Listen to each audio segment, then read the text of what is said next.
All right, sports fans, how's everybody out there doing? William Martin coming at you one more time here on YouTube with another edition of the 300 Pounds of Sports Knowledge Podcast. Well, folks, the start of a new season in the National Basketball Association is right around the corner. And with that said, I want to take this time right now to break down the upcoming season in the Western Conference. I mean, we saw things very tightly contested in the West last year. The top three teams in the West finished within a game of each other. I think the West has the potential to once again be extremely deep. I think it is going to be the deeper of the two conferences in the NBA. And it would not surprise me to see maybe a team who has a winning record not even make the play-in tournament this year. That's how contentious that it's going to be. I think it's going to be a knockdown, drag out, and let's see who has what it takes to either qualify for the play-in or just qualify for the NBA playoffs altogether. So I'm going to get started with the Denver Nuggets because last season we saw them fall short of repeating as NBA champions. It was a great series in the Western Conference semis between them and Minnesota. But nonetheless, the Nuggets are going to try once again to be in that conversation as far as NBA championship contenders. Again, when you think about the Denver Nuggets, it starts and ends with the walking triple double that is Nikola Jokic. I mean, this is a guy that usually when you have superstar players and you say, okay, we only limited that guy to 15 points for the night, you'd be like, you know what, that'd be great. But yeah, the Joker might only have 15 points, but if he's getting 13 or 14 assists and he's grabbing 12 or 13 rebounds, guess what? More than likely, the Nuggets are going to win. Why? Because you look at his offensive rebounds. He keeps possessions alive. He knows how to find the players around him. He has that symmetry. He has that connection with the likes of Jamal Murray, Aaron Gordon, and Michael Porter Jr., and so many others. And you think about Jamal Murray. This is a guy who knows how to rise to the occasion. Once the postseason lights come on, the better he plays. Aaron Gordon and Michael Porter Jr., they are tremendous options to play off of a guy like the Joker in that front court. Now, Denver did lose KCP in free agency. I think that will sting. We also, know that Reggie Jackson is no longer on this team as well.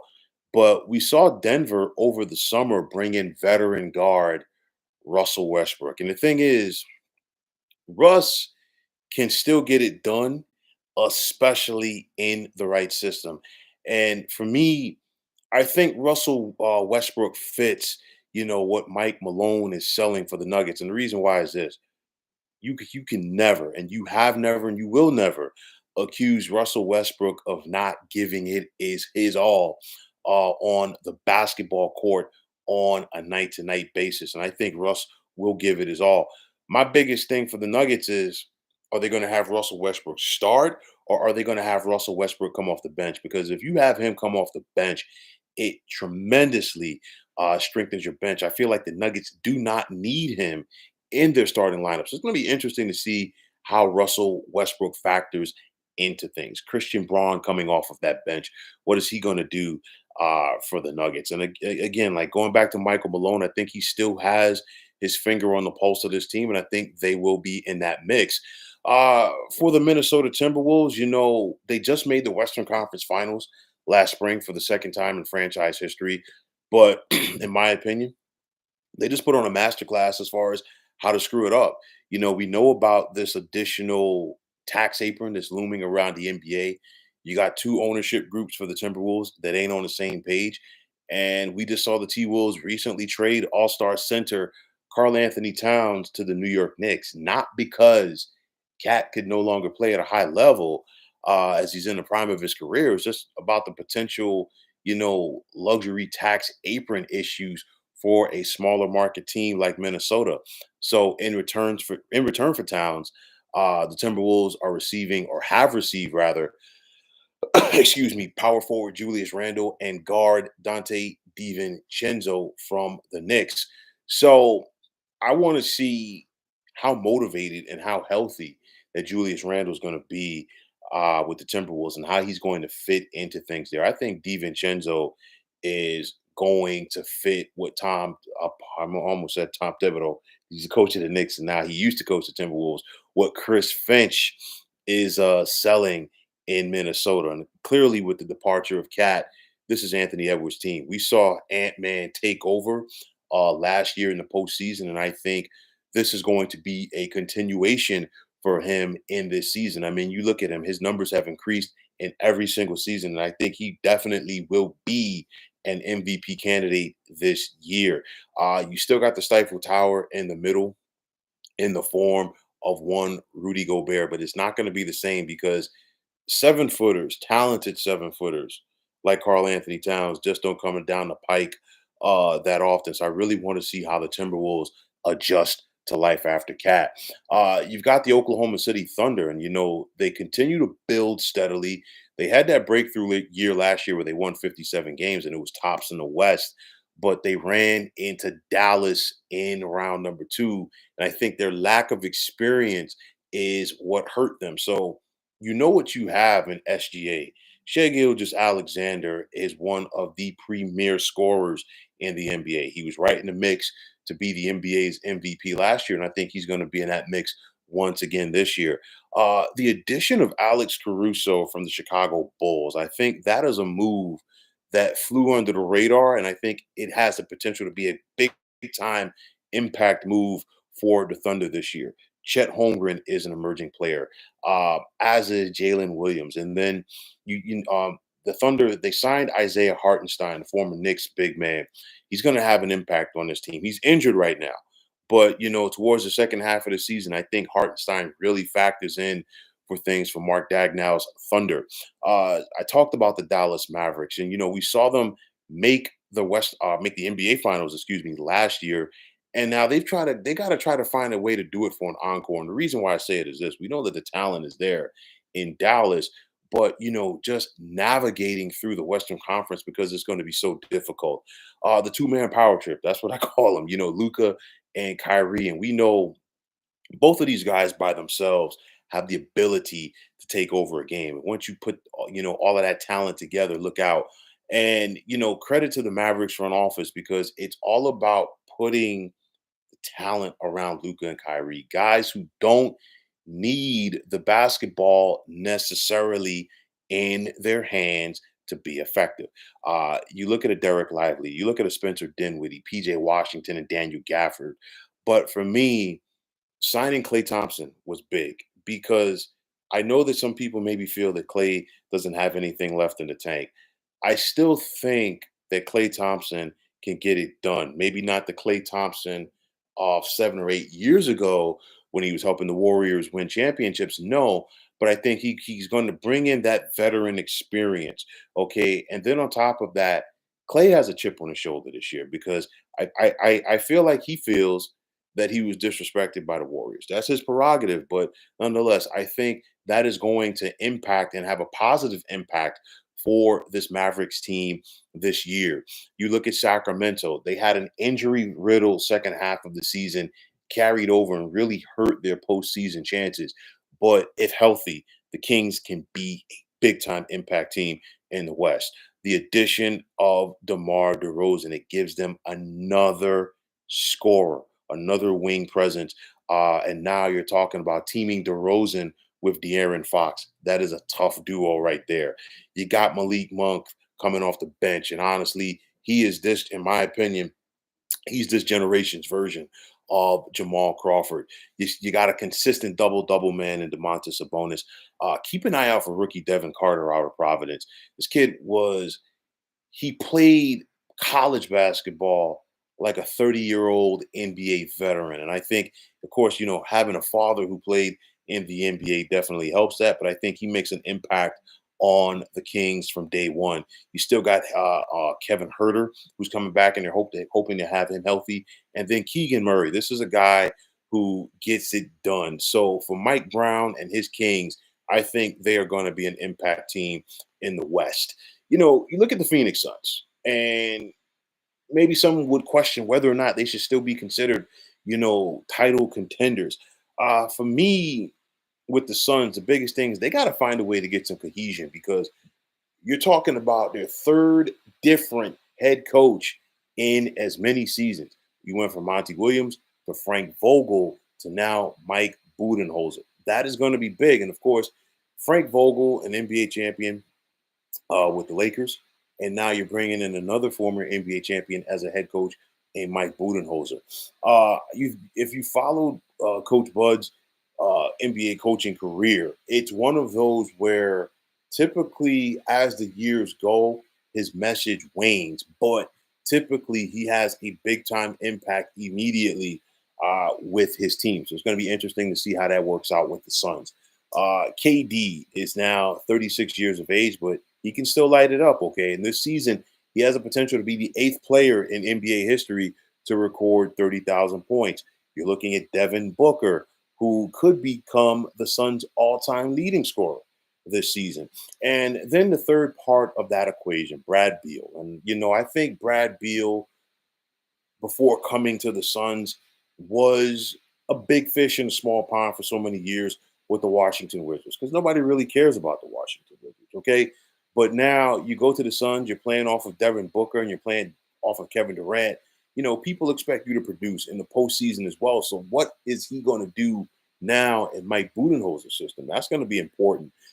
You've got the talent around the Suns' big three. You've got Yusuf Nurkic, you got Royce O'Neal, you got Grayson Allen, but the Suns got to find a way to navigate themselves through that tough Western Conference. For the New Orleans Pelicans, they're looking to finish with their third consecutive winning season. We saw them pick up DeJounte Murray in over the summer from the Atlanta Hawks. That is big, giving them another proven scorer. But for New Orleans, it comes down to the health of Zion Williamson, and it comes down to the health of Brandon Ingram. That's going to be the key. You got a steadying veteran force in one CJ McCollum, but then also losing Jonas Valanciunas to the Washington Wizards was big. There's a lot of what ifs for the Pelicans. So it's going to be interesting to see how this season works out for them. For the Los Angeles Clippers, I think they should be once again good enough to be a playoff team, but I don't think we should really expect anything else from the Clippers this time around. The Paul George, Kawhi Leonard experiment is officially over. We saw PG-13 take his show on the road and join the Philadelphia 76ers. And then trying to keep Kawhi Leonard healthy, that is always a tall task. And now he's injured again and out indefinitely. You lost Russell Westbrook in free agency to the Nuggets, which means you got to lean on veteran James Harden. And I think this year's James Harden's probably going to play like James Harden in Houston because he's going to have the ball in his hands more. You've got young talent on that team with the likes of Terrence Mann and Norman Powell.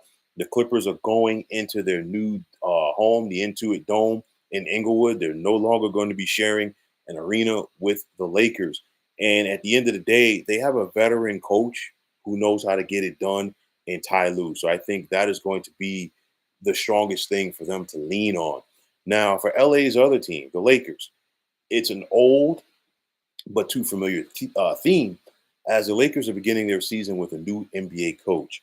So JJ Redick is going to become the fourth different head coach for the Lakers in the last 7 seasons. And the question is, will he be able to keep LeBron happy? Remember, him and LeBron were podcast buddies. So let's see how this thing rolls around. But nonetheless, this is year number 22 for LBJ in the NBA. He's already NBA's all-time leading scorer, and he's going to look to add to that. Of course, playing alongside his son, that's going to be big for him. But if the Lakers want to be contenders in the West, all of that aside, they got to try to find a way to keep Anthony Davis healthy. We saw him play 67 games or 76 games in the regular season last year, which was a career best. But can you really hold your breath as far as Ant Davis being able to do that once again? D'Angelo Russell, how does he fit into the equation of things? You got Austin Reeves. You got Rui Hachimura.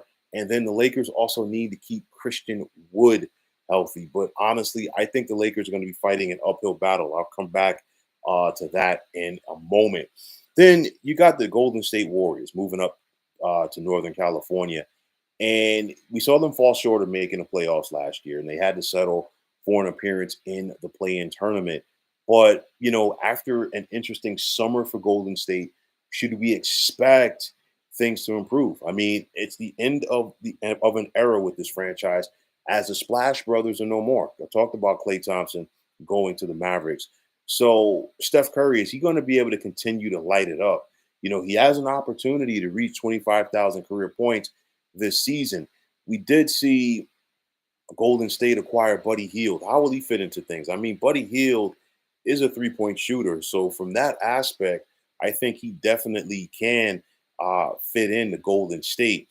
Andrew Wiggins, this guy's a linchpin right here. They're going to need him to get back to being the player that he was several years ago when he helped the Warriors win a title. Draymond Green is on the downside of his career. You really can't expect him to be the player that he once was. You got some talent on this team. You still do with Gary Payton II, Jonathan Kuminga, Trace Jackson Davis, and Kevon Looney, just to name a few. But again, I think the biggest thing with the Golden State Warriors, they're trying to play basketball like they did 6 or 7 or 8 years ago when they were winning NBA championships. The league has changed. The league has caught up to them. And what they used to do and do well no longer works. Okay. So that's their situation. Then you've got the Houston Rockets, a young and upcoming team who just missed out on making the playoffs last year. We saw them enjoy a 19 win improvement from the year before. And now they're going to look to build off of that under head coach Ime Adoka to make the postseason this year. Got a lot of young talent on this team. You got Jalen Green, you got Jabari Smith, and you got Alperen Schengen as well. So, and then you got the veteran presence of a guy like Fred Van Fleet and then Dylan Brooks. And then for me, a move that a lot of people aren't talking about, getting Steven Adams from the Grizzlies. If Steven Adams is healthy, he gives them a veteran presence, he gives them leadership, and he gives them a rim protector as well. So I think if everything comes full circle for the Rockets, they definitely have the ability to be a postseason team this year. For the Memphis Grizzlies, they won 27 games last year, and what could go wrong did go wrong. We saw Ja Morant only appear in 9 games due to injuries and suspensions. He's back, and I think he's going to be extra motivated this year. Desmond Bain missed 40 games last year. He's back. Brandon Clark is back after injury. Notice a theme here with the Memphis Grizzlies. There was a reason why their record wasn't as good. I want to see how Zach Edey, the rookie out of Purdue, gets into things. Because my thing with Edey, if you're going to bring the big fella in and allow him to be a big, this can work. But if you're going to sit up there and try to make Zach Edey a perimeter player, something that he's not, it ain't going to work. So if he runs the floor with Ja and Ja rewards him, stuff like that, and scenarios like that, the Memphis Grizzlies, I really do think are going to be a force once again in the West. You got Jaren Jackson Jr., you got Marcus Smart, you got Luke Kennard. So for Taylor Jenkins and his team, look out for these Grizzlies. For Utah, they're still rebuilding. I know it's Will Hardy's third year as the head coach of the Jazz. You've got Laurie Markkinen, Colin Sexton, John Collins, and Jordan Clarkson, some of their top players. But it really would not surprise me that if the Jazz fell out of things early, they would be sellers by the trade deadline. For the San Antonio Spurs, they've really fallen on hard times. 5 consecutive losing seasons, back-to-back 60 loss seasons. But they finally appear to be on the right track. I mean, we learned last year very quickly Victor Wembanyama is the real deal, and he's becoming one of the better players in the NBA. You bring in a veteran forward like Harrison Barnes, a guy with championship experience, and they also signed veteran point guard Chris Paul. That you cannot underscore that enough as far as how big that is for the Spurs. Got a lot of young talent there, with the likes of Jeremy Sochan, Devin Vassell, and Keldon Johnson. The Spurs are an improving team. I'm not sure if they're going to be a playoff team yet, but they are an improving team. And finally, you got the Portland Trailblazers. I mean, they've really fallen on hard times in recent years, and you just have to wonder if that trend is going to continue. This is the year number 4 for Chauncey Billups as the head coach of the Blazers. Will he be able to see this thing through? We got to wait and see.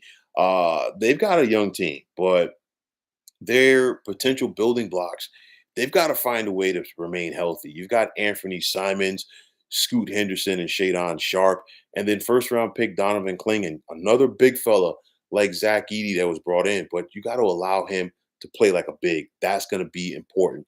You got some veterans that can get it done scoring wise in the form of DeAndre Ayton as well as Jeremy Grant. But at the end of the day, I think that the Blazers are really fighting themselves an uphill battle in the West. So when it's all said and done, I like OKC to finish with the best record in the West. I'm going with the Nuggets at number two.